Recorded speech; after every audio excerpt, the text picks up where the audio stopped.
The leather strap. "Benjamin, did you hear the news?" asked Eli the next morning. "They've locked Jesus up. Everyone says that Judas Iscariot got a bunch of money to betray him." Benjamin gasped. He had told Judas about the bribe. Maybe this was his fault. He said goodbye to Eli and wandered through the city. What could he do? Was there any way to help? Sounds of shouting made him stop, and he turned to see an angry crowd. "Jesus deserved that beating," snarled an old man. "That heretic claims to be the God's son." "He should be stoned," yelled another, shaking his fist.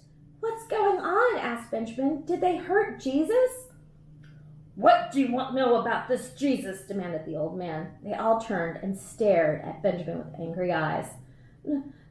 Nothing, he stammered. His gaze dropped to the ground where he noticed a small strip of leather. He picked it up. It was from the whips used by the soldiers. It was wet with blood. He tucked it in his tunic and slipped away. Why would anybody beat Jesus?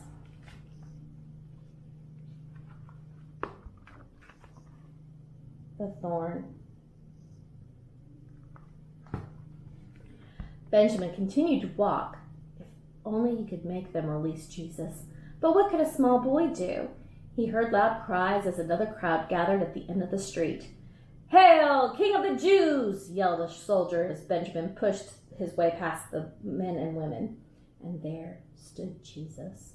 Benjamin looked into Jesus' eyes as Roman soldiers threw a shabby robe over his beaten back. He expected to see hatred, but instead saw only love. Just then a soldier shoved a crown of thorns on Jesus' head, and another struck him with a stick.